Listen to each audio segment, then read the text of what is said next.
ہاں تو بڑے بڑے مالداروں اور شہر مکہ کے سرداروں کے پیغاموں کو رد کر چکی تھی اور یہ طے کر چکی تھی کہ اب 40 برس کی عمر میں تیسرا نکاح نہیں کروں گی، اور کہاں خود محبوب صلی اللہ علیہ وسلم کی پھوپھی حضرت صفیہ رضی اللہ تعالیٰ عنہ کو بلایا، جو ان کے بھائی عوام بن خویلد کی بیوی تھی، ان سے مصطفیٰ کریم کے کچھ ذاتی حالات کے بارے میں مزید انفارمیشن لی۔ بڑی سمجھدار عورت تھی۔ پھر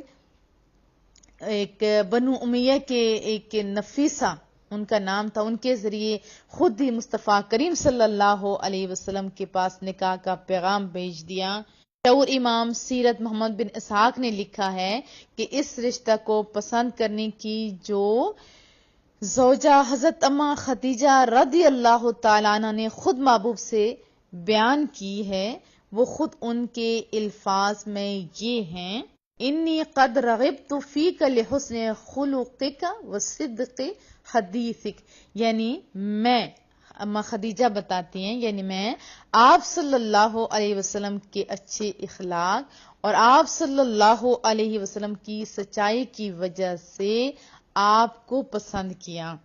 کریم صلی اللہ علیہ وسلم نے اس رشتہ کو اپنے چچا ابو طالب اور خاندان کے جو بڑے بڑے دوسرے بزرگ لوگ تھے ان کے سامنے پیش کیا۔ دیکھیں کیسی ذہانت کا مظاہرہ یہاں بھی ہو رہا ہے۔ بلا حضرت خدیجہ رضی اللہ تعالی عنہا جیسی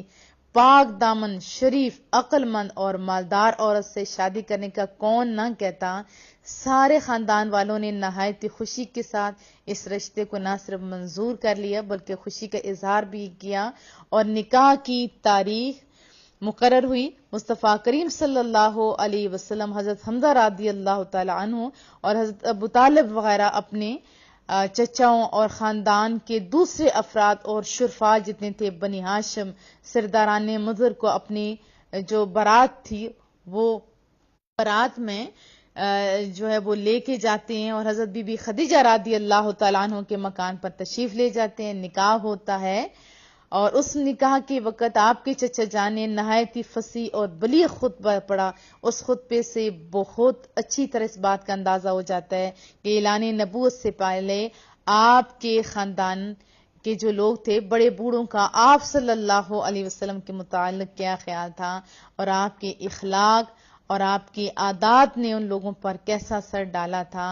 آپ کے چچا نے اس خطبہ کا جو بولا اس کا ترجمہ آپ کو سنا دیتی ہوں۔ تمام تعریفیں اس خدا کے لیے جس نے ہم لوگوں کو حضرت ابراہیم علیہ السلام کی نسل اور حضرت اسماعیل علیہ السلام کی اولاد میں بنایا، اور ہم کو ماد اور مدر کے خاندان میں پیدا فرمایا، اور اپنے گھر یعنی کعبۃ اللہ کا نگہبان اور اپنے حرم کا منتظم بنایا، اور ہم کو علم اور حکمت والا گھر اور امن والا حرم عطا فرمایا، اور ہم کو لوگوں پر حاکم بنایا۔ فرمایا یہ میرے بھائی کا فرزند، میرے بھائی کا بیٹا محمد بن عبداللہ ہے۔ یہ ایک ایسا نوجوان ہے کہ قریش کے جس شخص کا بھی اس کے ساتھ موازنہ کیا جائے، کمپیریزن کیا جائے، یہ اس سے ہر شان میں بڑا ہوا ہی ہے، بڑا ہوا ہی رہے گا۔ ہاں مال اس کے پاس کم ہے، لیکن مال تو ایک ڈھلتی ہوئی چھاؤں اور بدل یعنی چینج ہونے والی چیز ہے۔ کوئی آج امیر تو کل آپ کو پتہ ہے اپ ڈاؤن جیسے چلتے رہتے ہیں۔ فرمایا اما بعد، میرا بھتیجا محمد صلی اللہ علیہ وسلم وہ شخص ہیں جس کے ساتھ میری قرابت اور قربت اور محبت کو تم لوگ اچھی طرح جانتے ہو۔ وہ خدیجہ بنت خویلد رضی اللہ تعالیٰ عنہ سے نکاح کرتا ہے اور میرے مال میں سے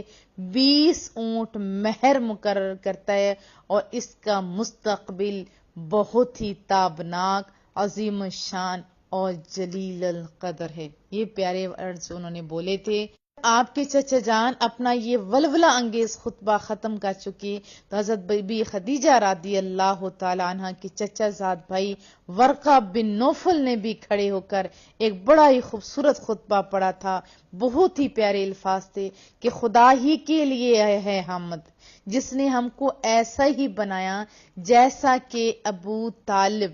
آپ نے ذکر کیا، اور ہمیں وہ تمام فضیلتیں عطا فرمائی ہیں جن کو آپ نے شمار کیا۔ بلا شبہ ہم لوگ عرب کے پیشوا اور سردار ہیں، اور آپ لوگ بھی تمام فضائل کے اہل ہیں۔ کوئی قبیلہ آپ لوگوں کے قبیلوں کا یا قبیلے کے فضائل کا انکار نہیں کر سکتا، اور کوئی شخص آپ کے فخر اور شرف کو رد نہیں کر سکتا، اور بے شک ہم لوگوں نے نہایت ہی رغبت کے ساتھ آپ لوگوں کے ساتھ ملنے اور رشتے میں شامل ہونے کو پسند کیا، لہذا اے قریش تم گواہ رہو کہ خدیجہ بنت خویلد رضی اللہ تعالی عنہ کو میں نے محمد بن عبداللہ صلی اللہ علیہ وسلم ورضی اللہ عنہ کی زوجیت میں دیا 400 مثقال مہر کے بدلے۔